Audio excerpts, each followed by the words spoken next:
Gosh darn it. You can't hear me because I did not say anything. Uh, I am a mess. I'm a mess. Yes. Okay. I'm just talking away and y'all couldn't hear me, but hey, Shatara. Yes. Now you all should be able to hear me. Now you should be able to hear me. Let me know if you cannot. Somebody give me a thumbs up that you can hear me now. I'm pulling myself together. There. Yay. I'm a mess. I tell you, I am a mess. I've got no words. I've got no words. So what I was saying is this was a bunch of questions a student gave to me, and so I thought that we would try it. So let's go with number one. Which of the following actions is legally permitted? Which of the following actions is legally permitted? Is it A, advertising property for sale only to a special group? B, altering the terms of a loan for a member of a minority group? C, refusing to make a mortgage loan to a minority individual because of a poor credit history. Hey, Elena. And D, telling a minority individual that an apartment has been rented when in fact it has not been rented. You can't go to Zoom. Hmm. I'm gonna figure this out.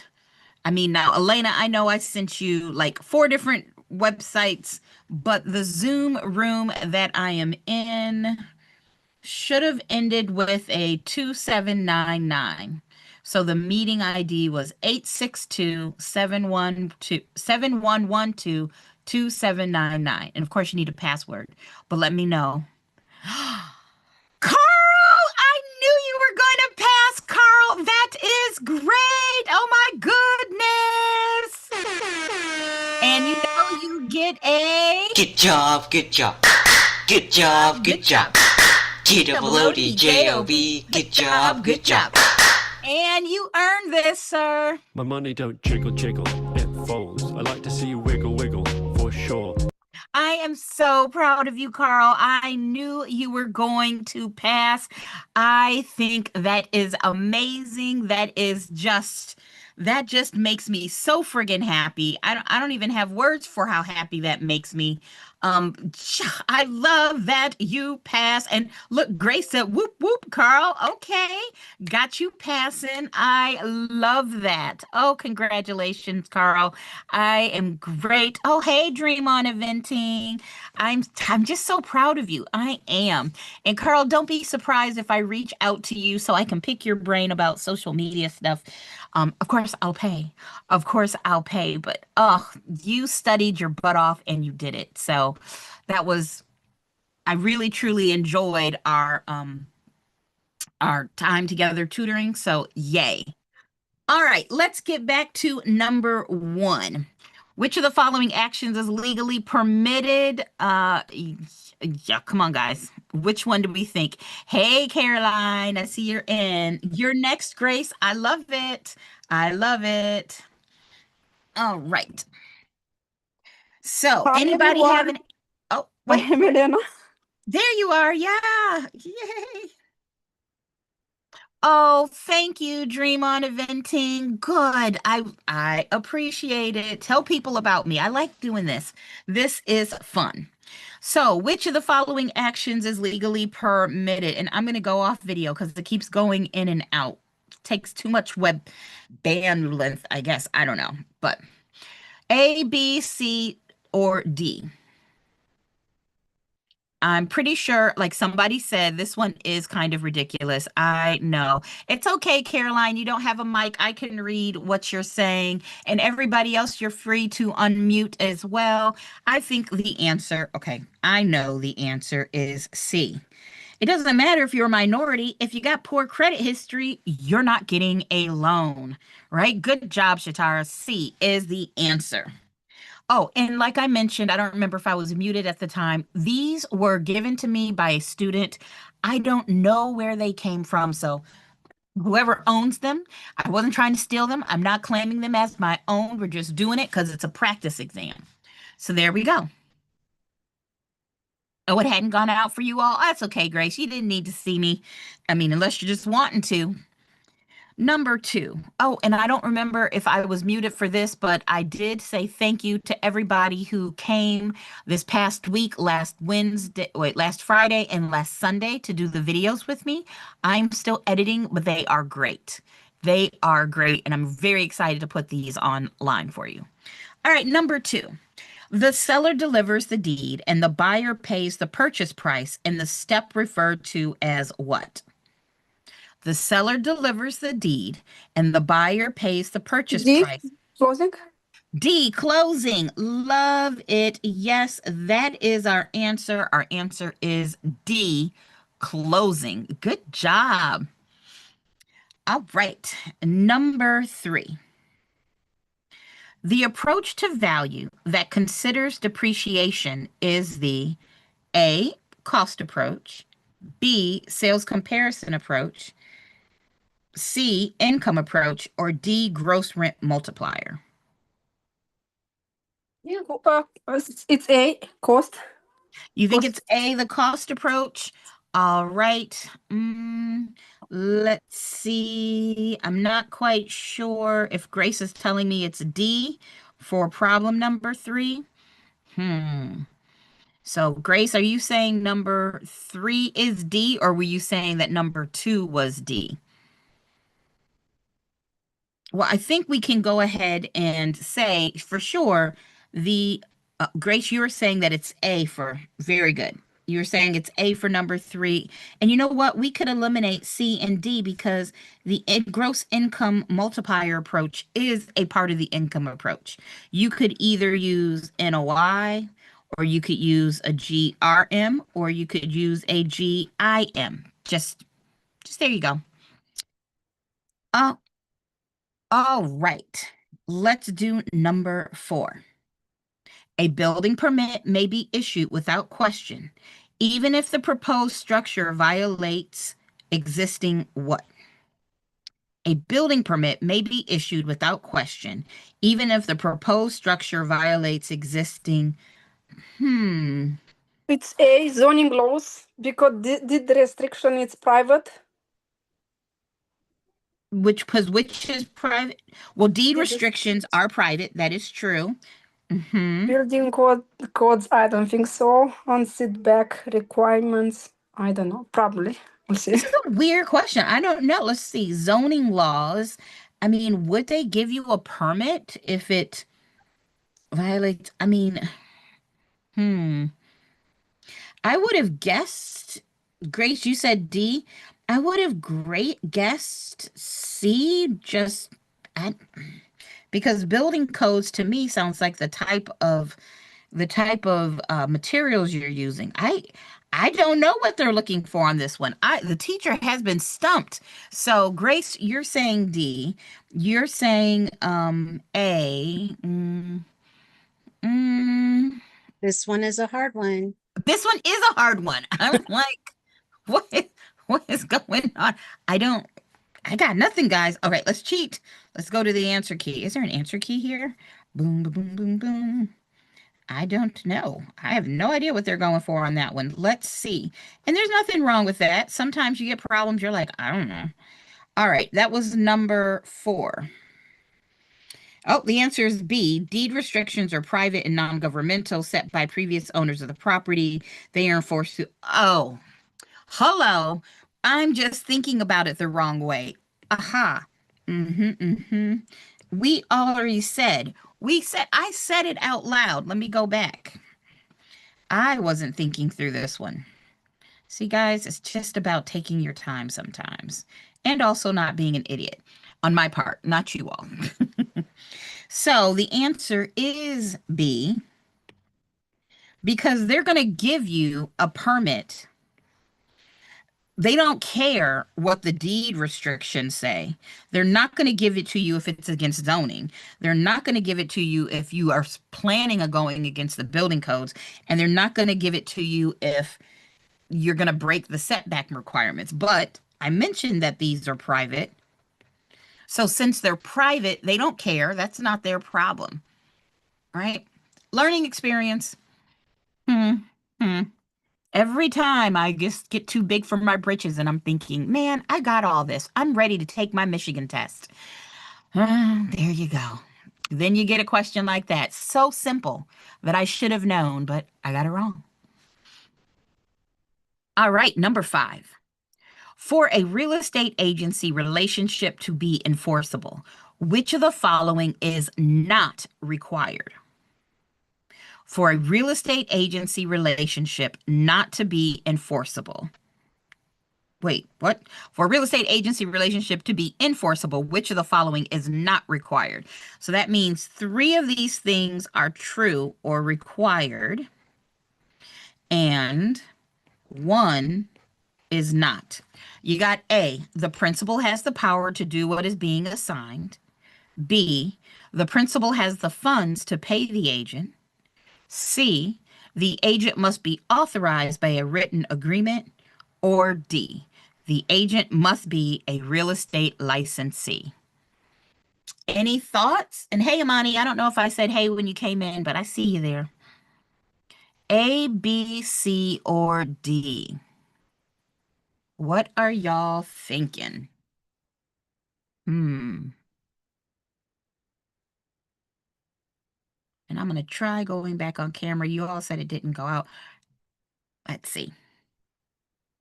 Let's see if that works.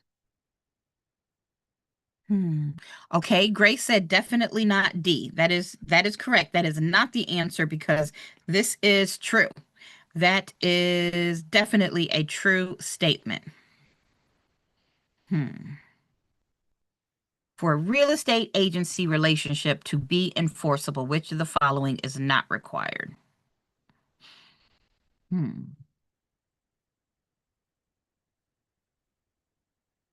Let's see. The principal has the funds to pay the agent. The agent must be authorized by a written agreement. My guess is it's not C because I don't know of any state, and call me wrong, but I don't know of any state that would allow you to have agency and not have your agreement in writing. How does that sound to you all? That sound about right? I think it does. All right, you're thinking it's B, the principal has the funds to pay the agent. You're thinking that's false, right? I think that's true. And the principal has the power to do what is being assigned. So let's think about what that would mean. If I hired you to be my agent and then I told you to murder somebody, I don't think you could enforce the agency agreement because I don't have the power to murder people. I mean, it'd be interesting. So you're so bad with the double negatives. Don't worry, you're not the only one. I'm going to go with B as well. I think you would. I don't think you can assign your agent to do something that you have no power to do, right? That makes sense to me. Let me check my answer key here. I was going to pull it up. Boop-a-doo. I'll pull it up on a different screen so you all don't have to scroll with me, and then you'll have to trust me that I'm not looking. All right. And 5 is B. Yay. It is the right answer. Guys, this is what happens when I try things I've never seen before. I have to work them out just like you do, and that's okay. So does that make sense to everybody? B was our answer, but I only thought that because I was able to eliminate some other answer choices. All right, let's go with number 6. So the trick may be to read each answer and write a true or false next to it. Yes, Grace, I think so. So on the exam, if you're taking it via a computer, I might say something like number 5, I would do A, B, C, or D. And then I might go, I went backwards. So I would go, well, it's not D because it's true. And it's not C because it's true. And it's not A, so it's true. So it has to be B, that's false. And then I would go back and say, yep, 3 true, 1 are false. So when you can't write on the screen, I usually have a piece of paper that looks something like this. And then I might have like, number 21 and do the same thing. I don't know. I don't know if that helps you all, but You know, it'd be awesome if anybody was in Michigan, you took your test the same day I did. Like we just went in there and sweated it out together. That's a whole different, it's a whole different conversation. Candice, All what right, about Illinois? We can take together. take it together. Look, well, they won't let us take it together, but it would be interesting to all take it at the same day and then have like a party afterwards, even if it was a virtual party. It'd be awesome. All right, number 6. Elderly homeowners can sometimes tap the equity in their home without having to make monthly payments by using is it A, a wraparound mortgage, B, a reverse mortgage, C, a conversion option, or D, a blanket mortgage? It's B, B. reverse mortgage. All right. Reverse. I heard some people saying B, all right? That would be B for boy. It would be B for I'm bringing home a baby. Bumblebee. Won't my mama be so proud of me? That's what it would be. Yep. All right. Yes, B. Shatera says B, and you know that's the answer. Yay. That is our correct answer. Do y'all remember when, if you're old like me, you used to get your papers back and they would have a C by it if that was the right answer? Now, somebody online said, hey, why it's D? It could be B or D. Can anybody tell me what a blanket mortgage is? Hey, Tricks. Can anybody tell me the definition of a blanket mortgage? Blanket mortgage is one like you have more parcels of property. Yeah, it's when you have a builder and maybe he or she buys, a couple parcels of land and they use one loan to get all 4 lots, A, B, C, and D. And it's going to be they'll be allowed to sell the first one without disturbing the loan and for those other 3. All right, let's do the next one. You said these seem to be in practice questions. You're going to find a lot of the same concepts are tested over and over. And I think it's a good way to prepare for the exam.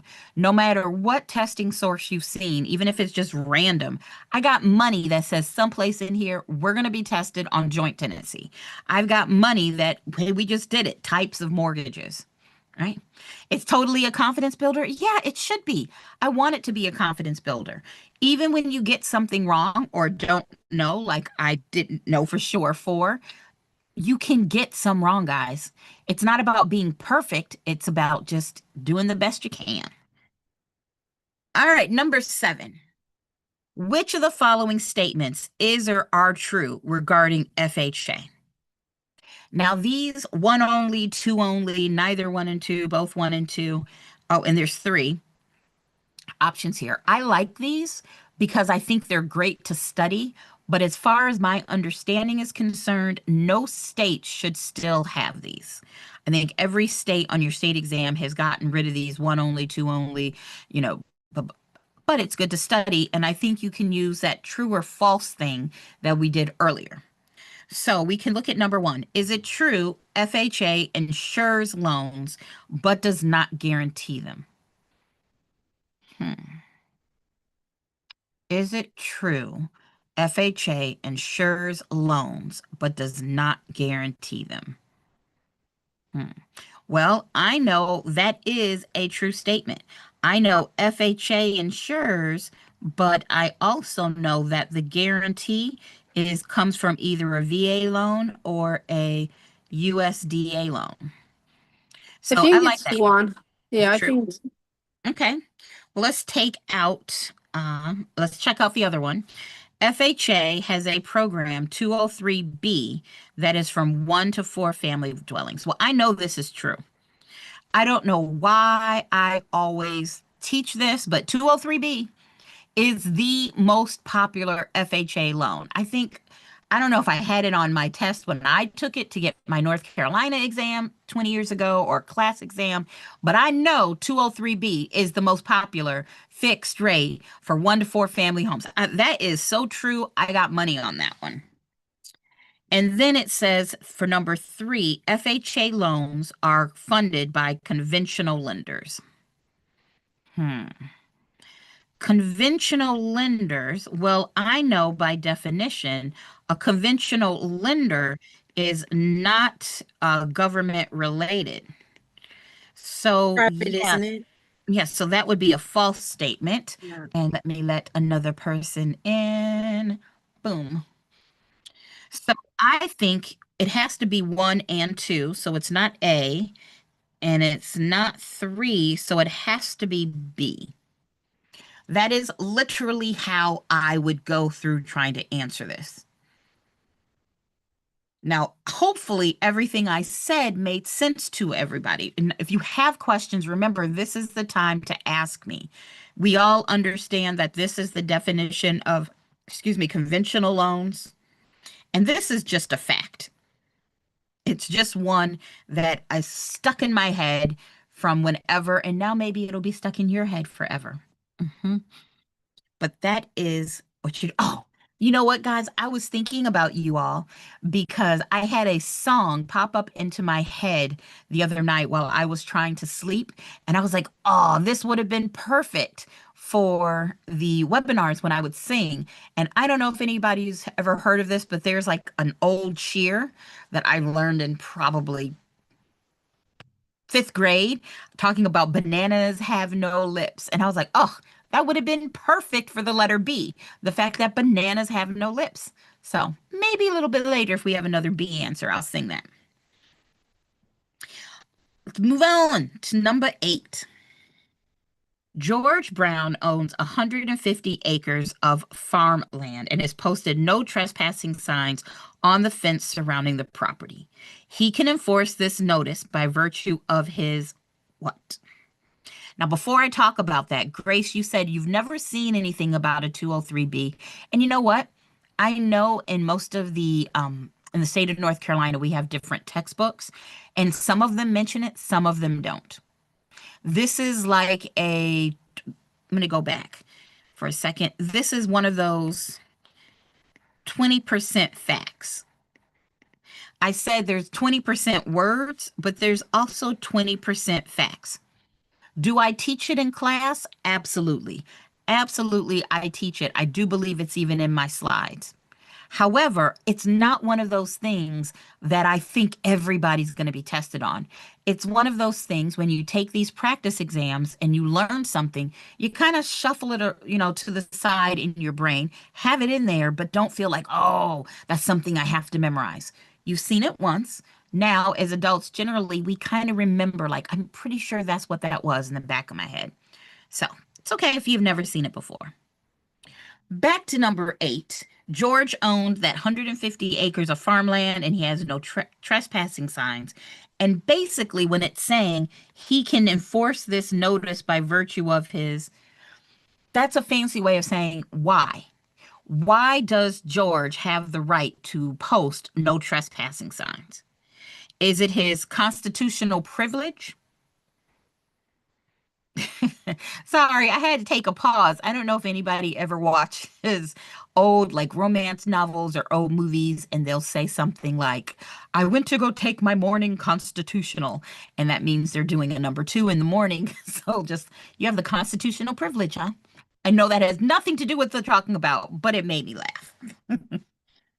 Is it A, constitutional privilege, B, the right to exclude, C, the obligation of disposition, or D, surface rights? I think it's B, right of exclusion. The right to exclude? I'm thinking so, because that does sound like our bundle of rights.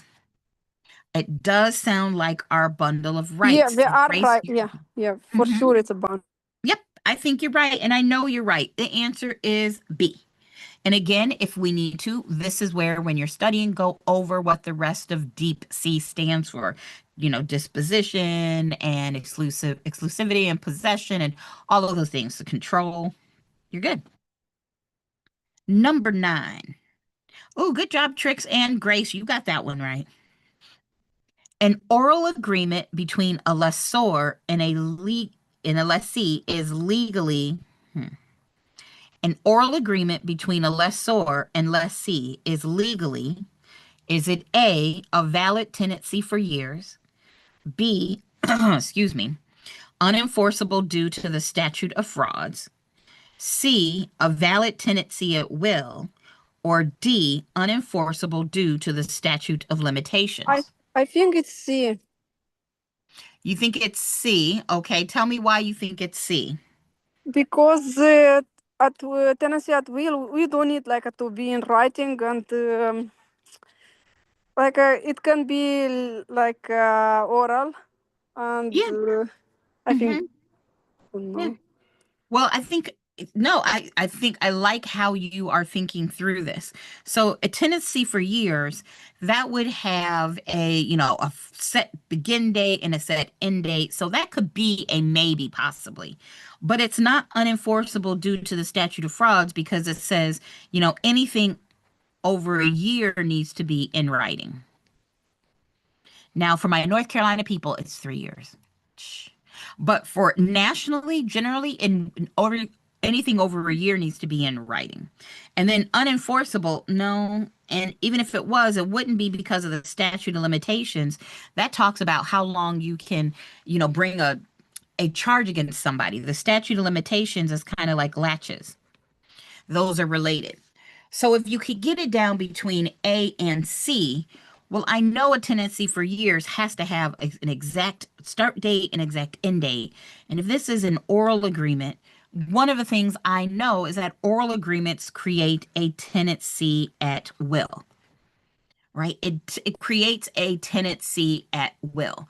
Because it's oral, there's no real way to prove there was a start date and an end date because it was oral. So legally, we just go, okay, well, yeah, it's enforceable, but we're considering it a tenancy at will because it's whenever you said it started and it's whenever you said it ended. We can't be definite on the term if we made it a tenancy for years. All right. So there you go. Yes, and this is the best answer case. Sometimes you got to work through, and wherever these questions came from, I like them because they're not the same old questions. They're making us think. They're making me think. I don't know if they're making y'all think, but I like them. All right. Number 10.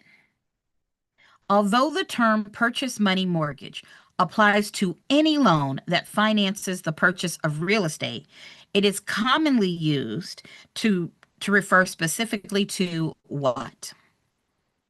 Right? Although the term purchase money mortgage applies to any loan, it's commonly used to refer to is it A, a loan taken back as part of the sales price by the seller, B, a refinance loan, C, a loan on the property already owned that is used to finance the purchase of a second property, or D, a loan that is packaged for the sale on the secondary market.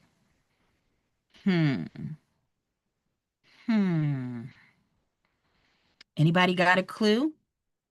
Well, I'm going to go ahead and I'm going to eliminate it is not a refinance loan. And if I know it's not a refinance loan, because a refinance loan is, hey, I got a loan when my interest rate was 8% and now interest rates are 3%, I'm refinancing. Usually I'll get a loan to pay off my old loan at the higher interest rate, and then I'm getting a new loan for what I still owe at the lower interest rate. So then I think I can also Eliminate say, D. Also, I think we can eliminate or not. okay, well, yeah, we can eliminate D. A loan that is packaged for sale on the secondary market. Nope, that's not right. Sounds good. But we know the secondary mortgage is when Fannie, Freddie, Ginnie Mae, they all come in and they can buy these loans. That's not a purchase money mortgage. So we're down to between A and C. C says a loan on property already owned that is used to finance the purchase of a second property. I think it's A. Yeah, I'm going to have to go with A too. I have never seen this legally, for taxes, you can have two residences. And just because you're getting a second residence doesn't mean you're getting a purchase money mortgage.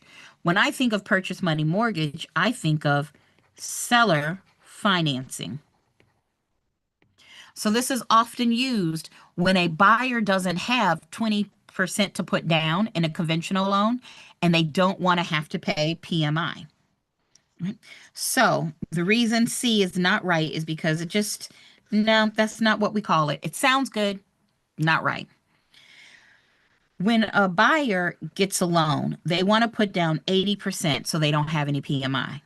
But if they only have 10% to put down, they could borrow the other 10% from the seller.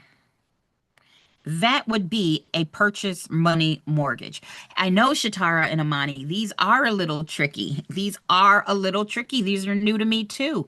So yeah, I'm learning some stuff, or how should I say, I'm looking at these questions differently. I mean, for those of you all that belong to other groups or pay for, questions from someplace else, these feel different. They sound different because they are different. Doesn't make them better or worse. It just prepares you for anything that you might see pop up. So basically, you're like giving all your money back that you have in equity. So maybe not so, Grace. What if Grace said, well, is that seller just giving away all their equity? Not necessarily, because what if the seller has, $100,000 in equity, but somebody only needs to borrow $20,000? If that's your equity and you need to borrow $20,000, they're not giving away all of it, but they would be giving away some of it. They would be giving away some of it. And then I'd have to wonder, to get it really complicated, what if this was a 1031 tax deferred exchange for the seller? But we're not going down that path. Yes, exactly, Amani. Purchase money mortgages are seller money, seller funding, blah, blah, blah. And I'm thinking at YouTube, I have an iMoney, and in my Zoom, I have an eMoney. So I hope I'm saying both of your names correctly so you know which one I'm talking about. All right, number 11. Any federally related loan may require the borrower to carry special insurance if the property is located in where? Any federally related loan may require the borrower to carry special insurance if the property is located in. In Is it flood zone. okay? B. You're saying the answer is B, flood zone. If we have the option here of earthquake area, a ocean hazard district, or a desert. In my head, agree. and this I must be think it's time for B. dinner. I think think it's it's B2. B because you need like a special insurance. You do. In my head, y'all, I know it says desert, but I saw dessert. I was like, ooh, and chocolate ice cream. So we know it's not D. It's not deserts. It's not an ocean hazard district. Flood zones. We know that FEMA. Man, Lexa is nosy. But FEMA has those flood maps. And most lenders will say, hey, if you're in a flood zone, then you need to get flood insurance. That's above and beyond the other insurance, your regular homeowner's insurance. A regular road, what's called HO3 policy for like detached houses, or it could be called also a DP3.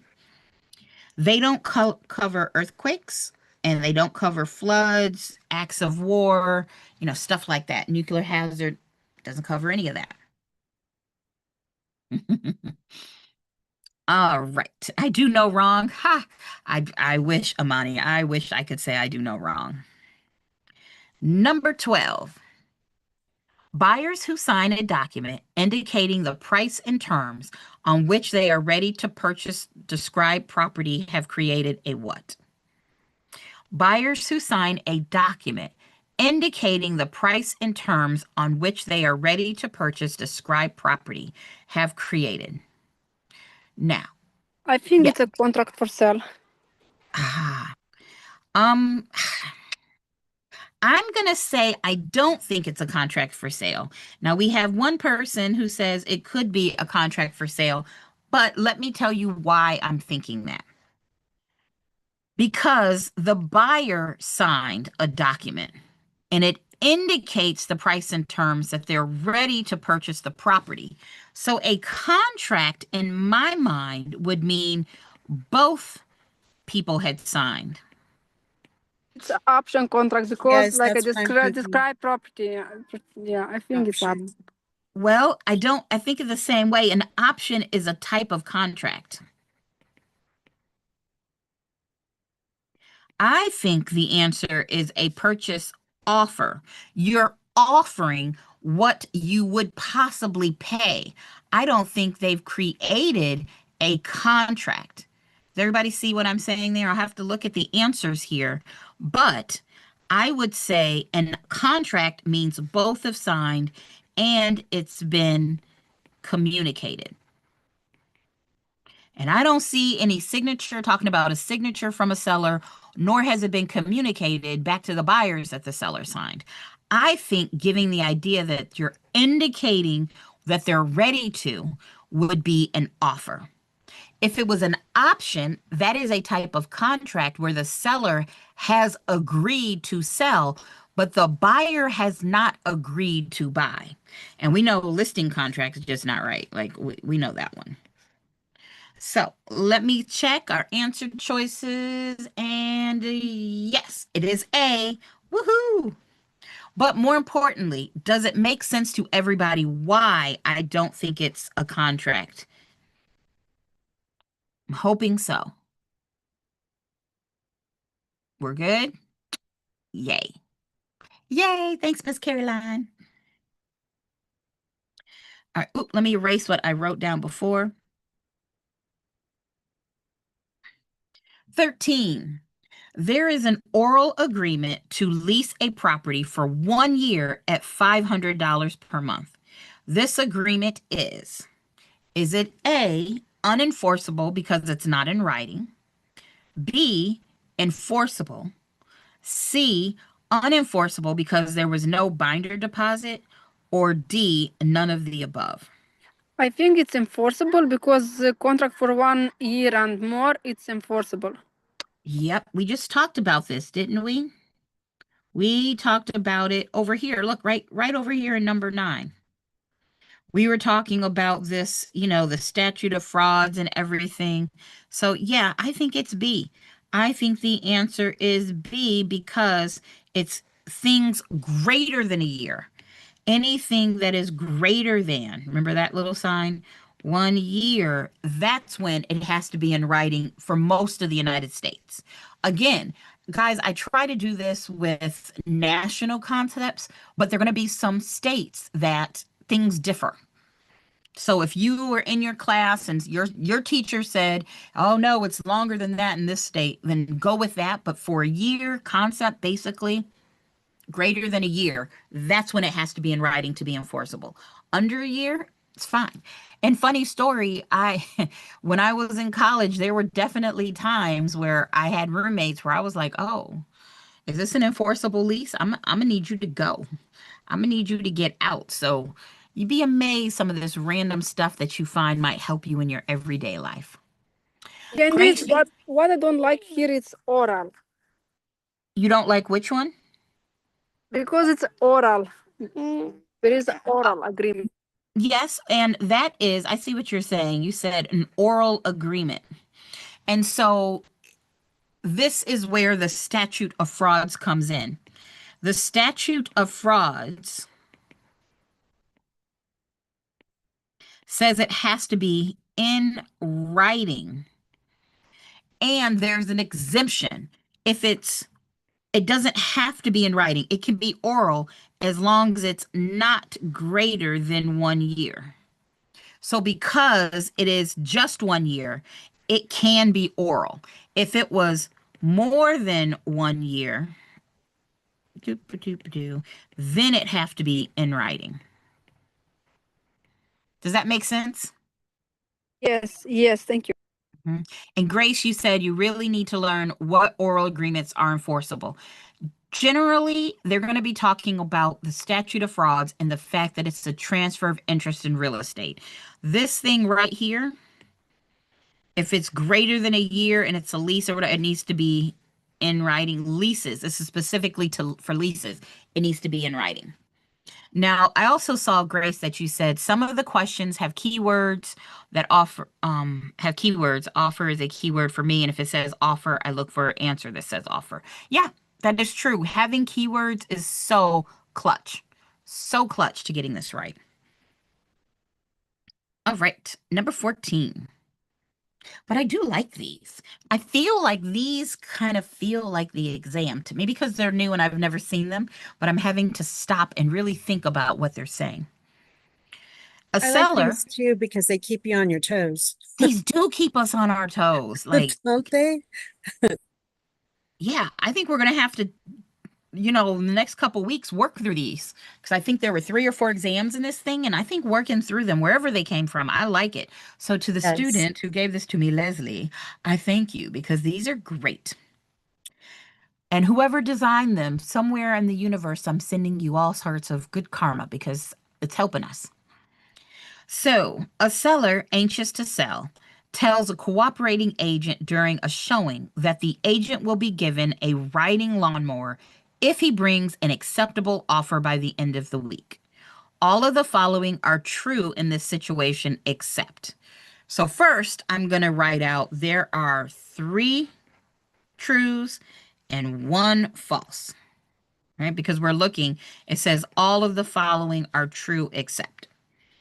Then I'm going to go back and reread the question. A seller anxious to sell tells the cooperating. So the seller told the cooperating, they told them, cooperating agent during a showing that the agent is going to be giving a riding lawnmower if there's an acceptable offer by the end of the week. So to put this in my own words, a seller told a buyer's agent or potential buyer's agent that was showing the property, hey, my agent will give a riding lawnmower if a buyer's found by the end of the week. Okay. Wait. That the agent will be giving. Yep. Okay. I'm assuming that this riding lawnmower is going to the buyer. All right. So now that I know that's the situation, let's see if it's true. The agent may accept the lawnmower because it is not cash. Oh, okay. No. Oh, wait, it says the agent will be given. So a seller anxious to sell tells a cooperating agent during a showing that the agent will be given. So the agent is receiving, right? You didn't miss it, Jasmine. We're still here. So this is a big one. Remember, I just said off the top of my head, who is getting it? Who is receiving? Is it, and let me move this down. Is it the agent or is it the buyer? So let me look this over one more time, make sure I'm not crazy. It says the seller, anxious to sell, tells a cooperating agent that the agent will be given a riding lawnmower. Well, if I'm thinking about it, the agent getting the riding lawnmower sounds like some type of compensation, like a referral. I'm gonna say no, like you can't just be. You're gonna need Yeah. permission from your buyer. Candice, Uh-huh. but yes, the agent can accept, but broker cannot give this like lawnmower because if the broker decide that he's not giving, so no, Well, I think everything is go to the broker for the. I know in every state, if you're a salesperson and you are receiving any kind of compensation, that needs to go through your broker. So, I mean, I know that for sure. So I can say that it would be true. This C is a true statement. The agent would be in violation of law if he took the lawnmower. That's a true statement because if they took the lawnmower from the seller, it didn't go through their broker. So this is not the answer. That is a true statement. And we're looking for the one that is false. D, the cooperating agent could legally receive the lawnmower from his broker. That's true because the only person you can receive monies from is your broker. Any type of compensation you get for this deal, they didn't hire you, they hired your broker. So yeah, the broker From could give them the lawnmower. sponsoring broker. The sponsoring broker, exactly. B, the agent should report the incident to the listing broker. I mean, yeah, probably so. If I was the listing, I think that is a true statement because if I were the listing broker, I would want to know that my seller is offering side compensation. So I'm going to say that. And then we have A. This would make A false. And let's see if I agree with this. An agent may accept lawnmower because it is not cash. Well, no. This part right here is false. That's not true. You can't receive any compensation from somebody else. It needs to go through your broker. So, Grace, you said in the chat, agents should never get gifts and should also never pay gifts. Well, I'm going to say mostly. So, I as an agent, I did receive gifts like after closing was over.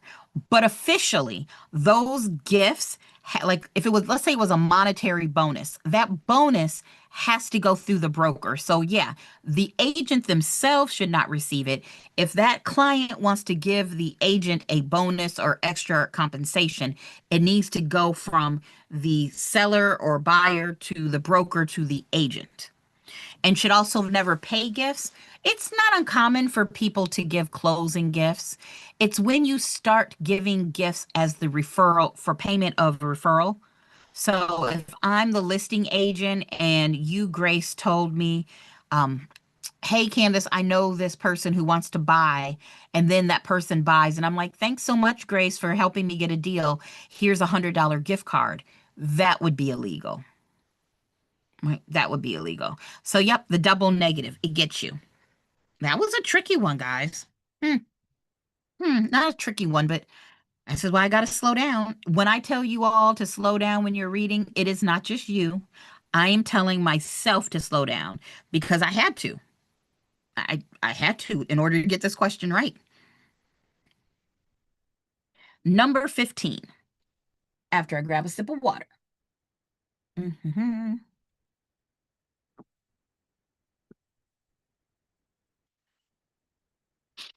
Number 15.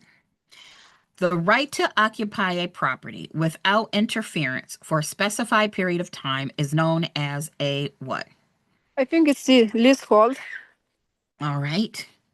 So you say it's C, leasehold. Let's see if that is true as a trespass. Well, trespassing would be you don't belong. You don't have the right. People be trespassing. Well, a prescriptive easement says, well, we know by definition an easement is the right to use. It's for long hours, for long time, continuous. Yes, and it continues. And it's continuous. Good point. Oh, US. Okay, there we go. A leasehold, well, if it's a leasehold, it would be an estate. And we know an estate means you have the right to possess it. So that would be occupy. And also without interference, without... It would be the what? Without interference. Without interference? Yes. Yes. So yeah, you would have it without interference, meaning the landlord can't come and knock on your door every single day and be like, hey, I got to do this, this, and that. Like, no, it's without interference. I get to live here. And then D, a lawsuit for possession. Nah, that's not it. Our answer is B. Good job, guys. But I will say the difference between an easement and an estate is something you most definitely want to be comfortable with. Remember, easements are just the right to use or cross something.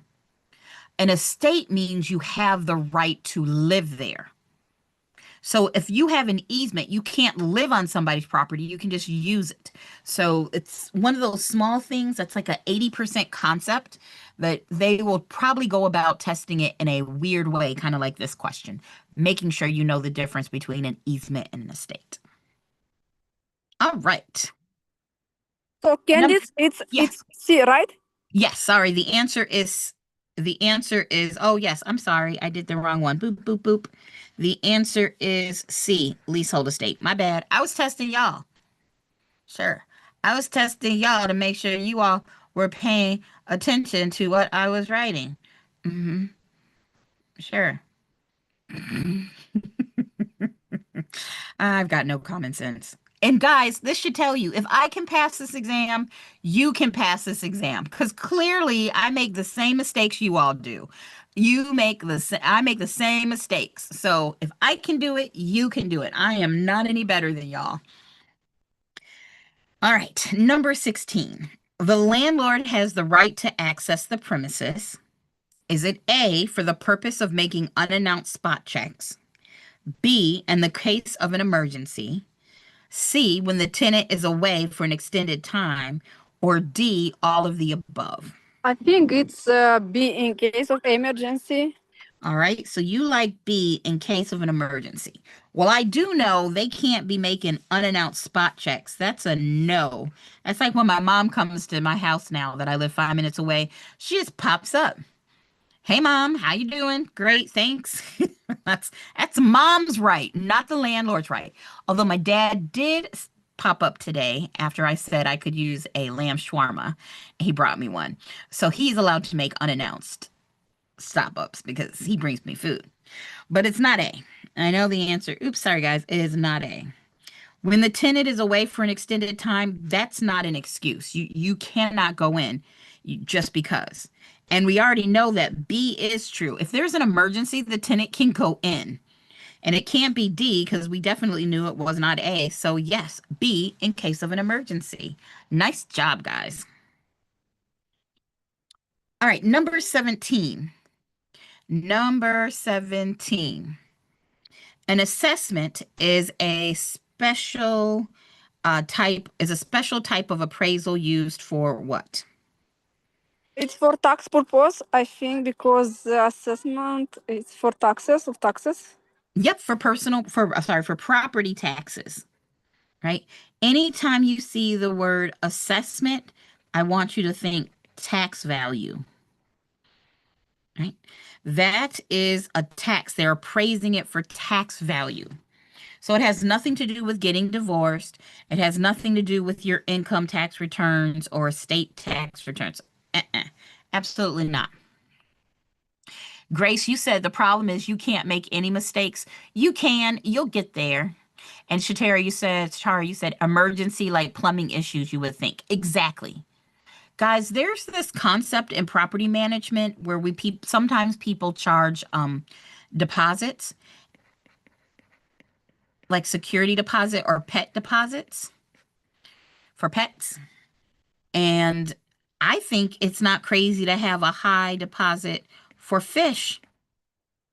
And some people will be like, have you lost your mind? It's a fish. It's not like a cat that could pee or a dog that could chew something or pee, but a fish. And I would say absolutely yes, because what if it's like a 75-gallon tank? What if somebody goes away for the weekend and that tank springs a leak and is now dripping downstairs into somebody else's unit? That is definitely an emergency that the landlord has the right to go back in and look at it.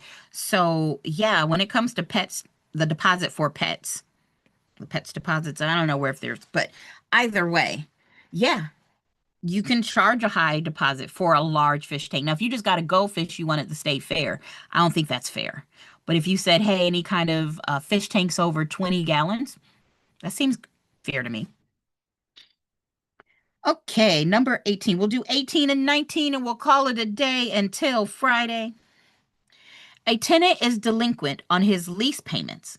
The owner can, is it A, have his bill collector evict the tenant from the premises? B, turn off the electricity and water? C, Personally evict the tenant after giving 24-hour constructive notice, or D, bring court action. I think it's D because you need 5 days to give. Like, So you think it's D. All right. I Well, think let's it's go. D.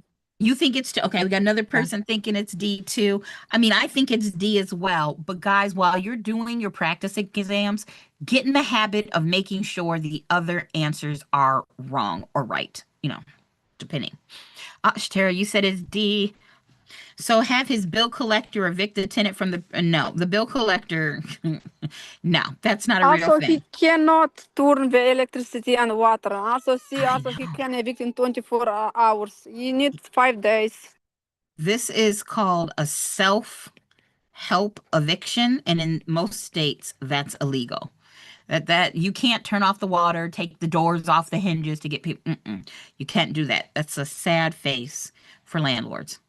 And personally evict the tenant after. No, you can't personally evict. Making our answer D. That is correct. And then number 19, which of the following is not associated with a mortgage or note? Which of the following is not associated with a mortgage note? Is it A, defeasible fee and indefeasible fee?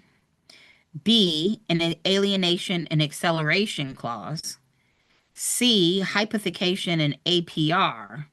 Or D, a pledge of property and evidence of the debt? I think it's A. Okay, tell me why you think it's A.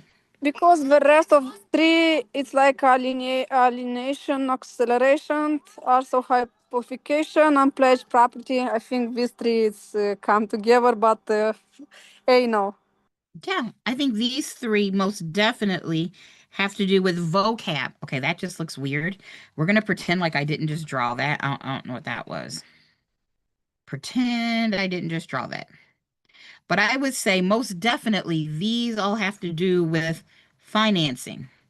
The alienation clause or the due on sale clause says if you sell it, we want our money back. And the acceleration clause says if you default, we want our money.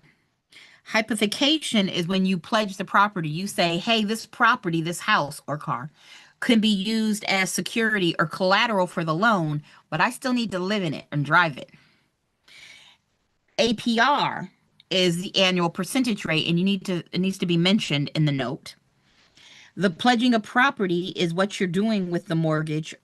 And then the note, promissory note, is the evidence of debt, meaning yes, woot. A is the answer. I like it. So what do you all think, guys? I like these questions. Should we come back to these? I like how we haven't seen them before. They're making us think. Thumbs up for these. I think Oh, hey, these Caroline. questions are Yes, you can. great. And it's Good. very good. Good. I think so too. So I will see you all on Friday. It is 3 p.m. on Fridays, and that's 3 p.m. if you're Eastern, which would be 6 p.m. if you are, I'm sorry, that went the wrong way. 12 noon. That would be 12 noon if you're Pacific time. And It will be 2 for Illinois, Chicago, right? so that would be 2 o'clock in Central. Hey, Candace, do we It use would the be, same code to get in here? yes. Okay, Mm-hmm. thank you. Mm-hmm. So, Dina, was that you that was talking? No, I didn't say anything. Oh, I don't know who that was talking, but whoever it was, I guess they were, I got nothing. I I don't think know who it's it was. Caroline. Caroline, she says Well, Caroline left, but I don't, No, I'm somebody still new. here. I was asking about the code, but Oh, I'm that good. was you asking about the code. Yes, so Yeah. that code never changes. I Okay, got you. okay. Thank you so Got much. you. Thank you so much, Candice. Thank you a lot. You all are so very welcome. I'll see you next time. Grace, you said a defeasible fee is an estate. You are absolutely right. I want to just do that. This is estates. And that defeasible means it can be ended. Your title could be ended. So guys, I'm going to say I'll see you Friday. Again, it's going to be 3 p.m. on Fridays Eastern, 2 o'clock if you're Central, and 12 noon if you are Pacific. So see you next time, guys. Bye, everybody.